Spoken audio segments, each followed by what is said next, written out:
Get 5 coffins ready. Hey everyone, welcome to my guide on Kukulkan.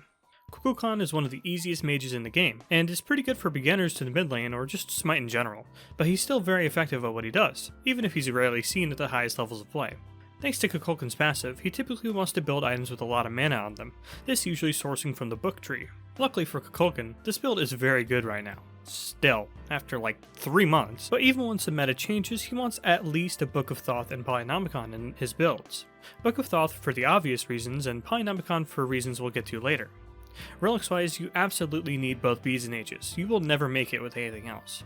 Shard wise, just Horn Shard is fine, but given his insanely powerful ultimate, Claw Shard isn't awful either for some massive burst. Let's stop beating around the bush and talk about why mana is so useful on Kukulkan with his passive. Kukulkan gains magical power based on how much mana he has. And that's all. It's a very simple passive, but it's the reasoning for the build I showed you at the beginning. But don't forget that it means that power spikes hit Kukulkan harder than other gods, in a good way. I'm going to skip forward a bit here to Kukulkan's third ability, since the character heavily relies on this ability for, well, almost everything really. Kukulkan unleashes a tornado and a medium-sized AoE which will persist for 4 seconds.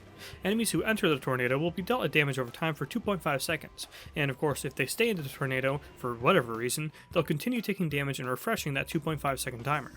So in that sense, depending on how long they're in the tornado for, they can take the tornado damage for between 2.5 and 4 seconds. Naturally this changes the amount of damage they'll be taking. If they just pop in and out of the tornado, to be honest, the damage isn't really that high. A lot of mage abilities which only hit once instead of dealing damage over time will outdamage this with that 2.5 second mark, and other abilities which deal damage over time do far more damage. That said though, if any enemy stays in for the full duration, the ability completely outclasses any other non-ultimate mage ability in the game in terms of damage. Okay, maybe except for one. This means that it's easily one of the best wave clear abilities in the game, especially considering all Kuku needs to do is press 3 on the wave and walk away. Another benefit of this ability is that it has that tracking. While the lower duration versions don't deal crazy damage, keep in mind that those other mage abilities that deal damage over time can literally be walked away from, whereas the tornado's damage sticks to the target, so place it well, and the tornado will always do more damage than other damage over time AoE abilities. Remember that I said that this ability works as a sort of core of Kukulkan though, so use it often, but use it wisely. He needs to use it to clear waves, but it's also a great self-heal option since, as I just mentioned, the damage is unavoidable, so when you get jumped on, whoever is diving onto you is going to have to face take that tornado damage. So in that sense, when the ability is on cooldown, Kukulkan is easier to dive onto. So in fights, especially late game team fights, make sure that you either only use this ability on targets you know you're going to hit, usually ones that are under hard CC.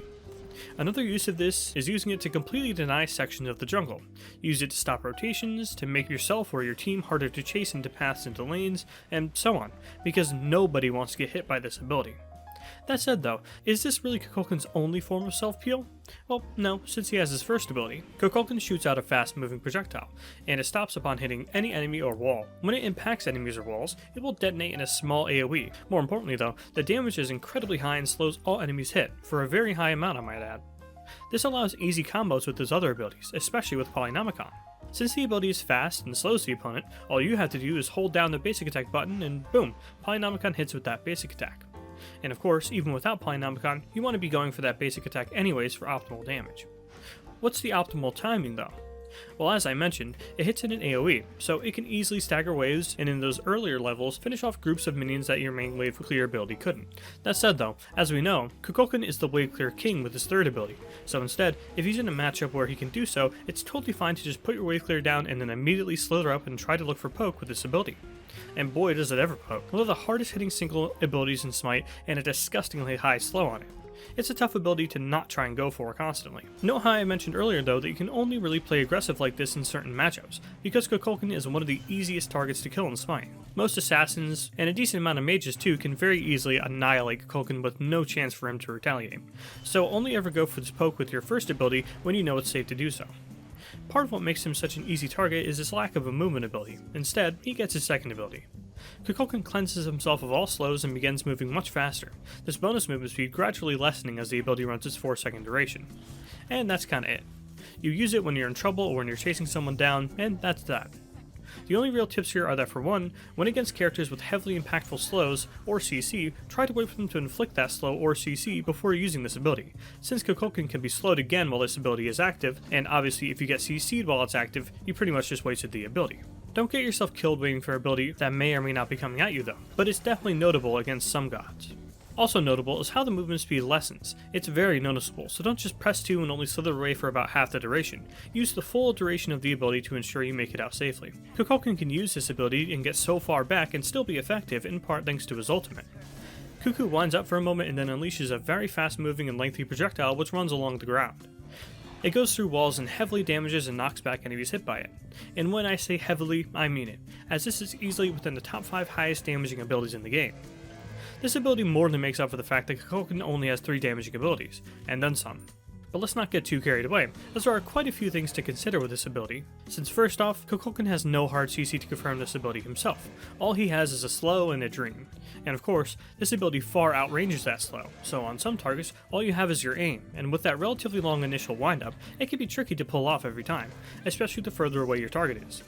So this means you can do one of 2 things: wait for your teammates to land hard CC so you can confirm the ultimate, or use this ability at your own discretion, relying more on your own aim and again, that slow if you get in range for it.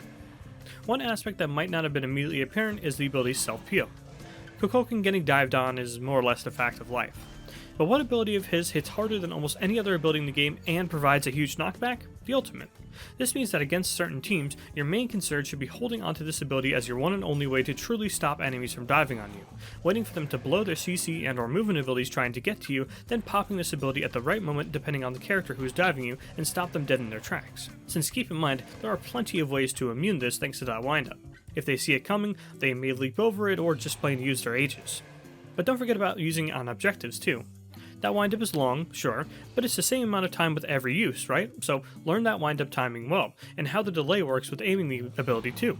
And you can use it to easily finish off gods and important objectives like Gold Fury and Fire Giant alike.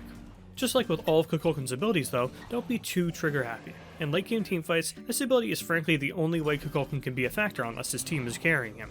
Barring of course when the enemy team has no good way to dive onto, which is almost never, to be honest. So you're going to need to either use this ability in tandem with your team to flatten the opposition, save it to peel enemies off of yourself, or in the bare minimum try to steal and secure objectives with it. Let's see how to do some combos with Kukulkan. 1 basic 3. 3 1 basic.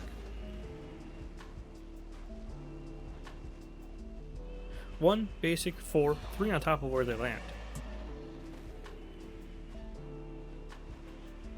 3 1 basic ult.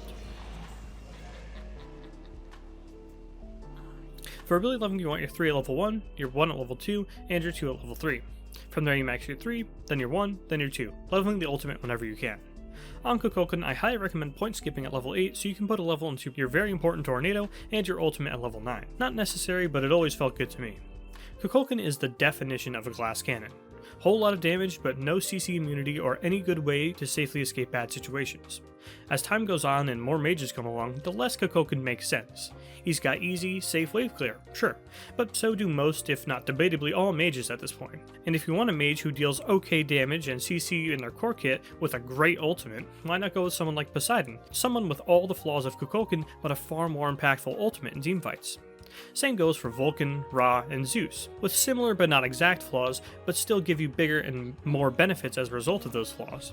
But you can never deny that super long range, fast, nearly 2000 damage dragon flying through the air, which one-shots every single carry on the enemy team and flattens the Fire Giant for free. Well, at least in my dreams I did that on Kukulkan. So he's hard to recommend if you're looking for a mage you want to use in the long term, especially if you're new to Smite, since Smurfs will focus you as hard as they can and make you unable to play the game. Still though, he's pretty fun when you're not getting dogpiled, so give him a shot if you want a simple and satisfying god to play, because when that ultimate hits, it's one of the best feelings you can have while playing Smite. That's all I have on Kukulkan for now, thanks for watching. Hey everyone, welcome to my guide on Kukulkan. Luckily, you know what, I'm just gonna forget. So use the first take of, hey everyone, welcome to my guide for Kukulkan. See, I said it even better than I did the first time. Luckily for Kukulkan,